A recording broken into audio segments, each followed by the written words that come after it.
Welcome back to AFTV, everyone. Cecil brought you the news earlier that Arsenal were bidding for Nørgaard, Ornstein, Romano. Everyone confirmed it. And we all thought, well, that means one thing, right? And that's been confirmed by Fabrizio Romano. Thomas Partey is going to leave Arsenal. From Thursday last week, it looked like that was the direction it was going in. No real progress on contract stuff. Reports, rumours, lots of stuff doing the rounds that Arsenal had offered a one-year deal on slightly reduced terms. He's on something like 200 grand a week. So what were we offering? 170, 180 maybe? He wanted a 2-year deal with supposedly a pay rise. Now, this is all rumour and whatever. The point is, we know they couldn't agree on terms.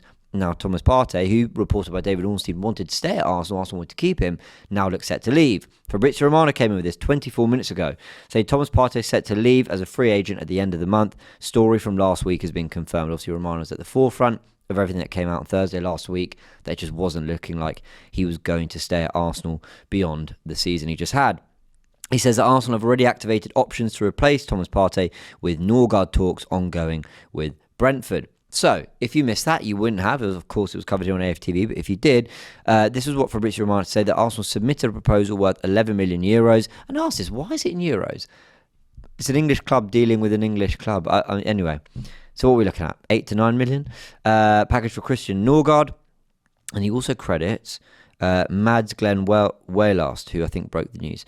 Negotiations ongoing as Brentford want more and talks continue. Nørgaard wants to join Arsenal.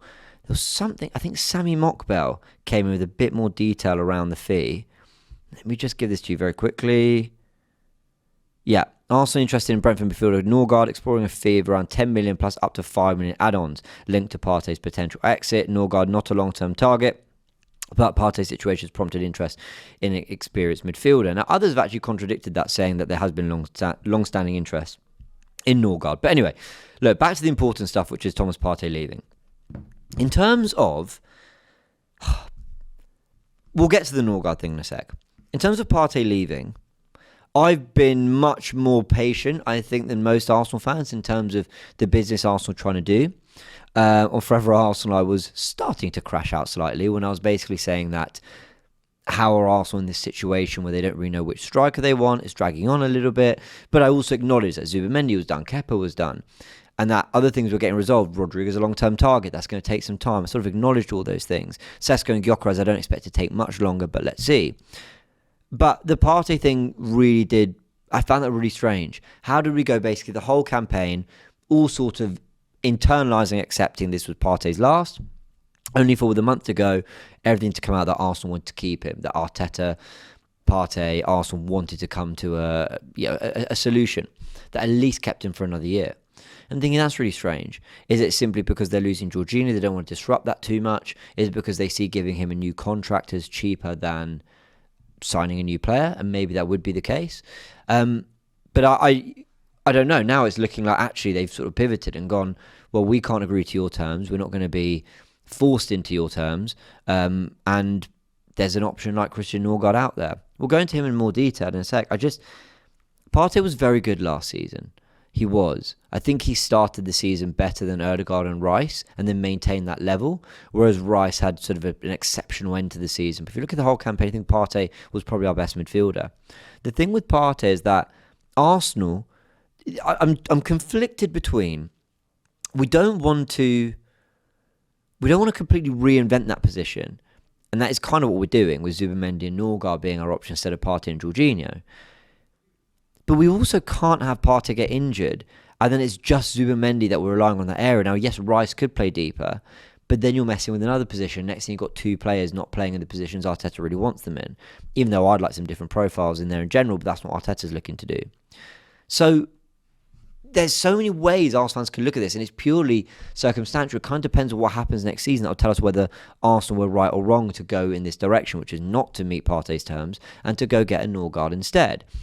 Because if at any point Partey gets an injury next season, like he did in 23-24, and like he did in basically I think he's had 5 seasons at Arsenal, right, from the 2021 campaign to now. And I think in 2 of those, he basically didn't have any injury problems. In 3.5, he basically missed massive games, long spells of the season, and we couldn't really rely on him. The likes of Lokonga were having to play, the likes of El Neni, the likes of Jorginho were being depended on. And so when you kind of get to that point, and then you go, okay, fair play, you've managed to stay fit and just given us probably your best campaign in an Arsenal shirt.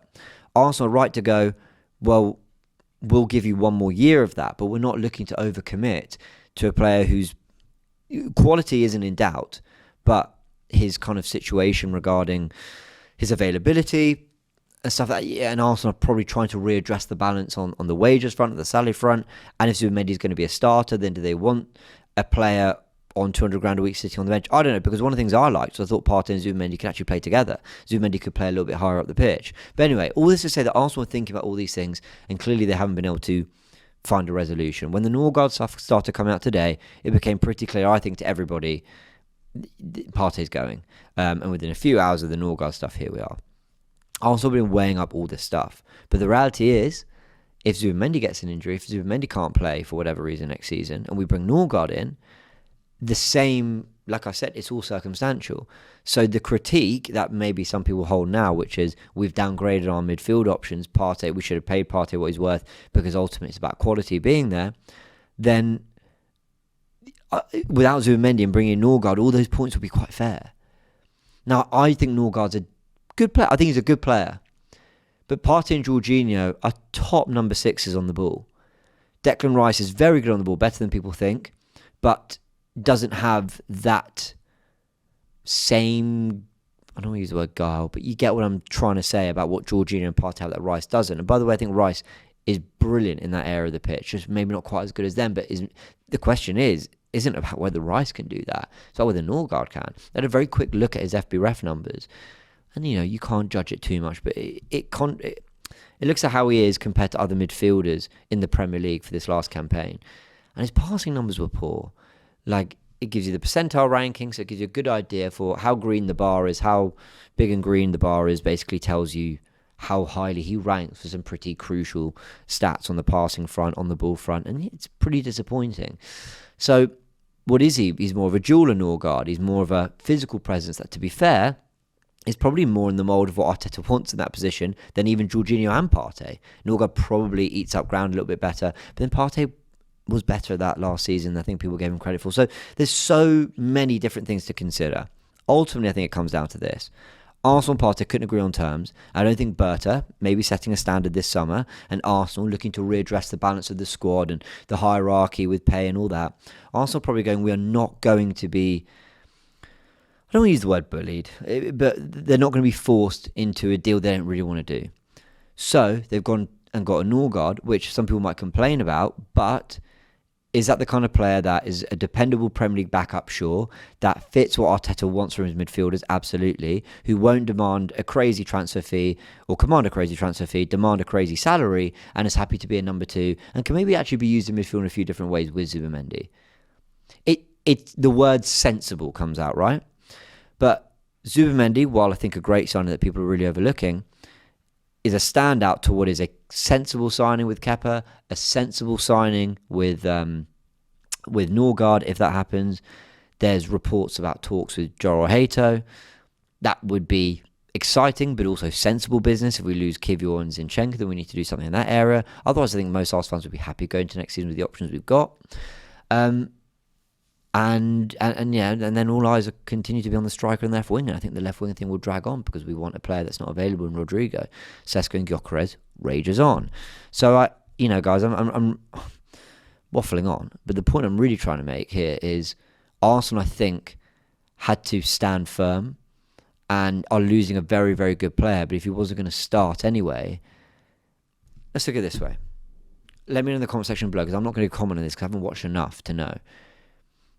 It's not Partey versus Nørgaard. It's Partey versus Zubimendi. And then it's Jorginho versus Nørgaard. Now, I think you can safely say that while on the ball, Jorginho is still terrific. Look at the minutes he played. Nørgaard is the better player today. So we've maybe upgraded our backups. The question is, are we better for having Zubimendi than Partey? Let me know your thoughts in the comment section below. But that's what I think is really, really interesting about all this.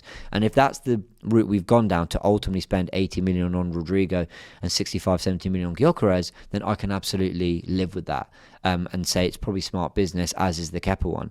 But let's wait and see. So what's our window looking at right now? It's looking like Kepa, Hato, Zubimendi, Nørgaard, a winger and Gyökeres or Sesko.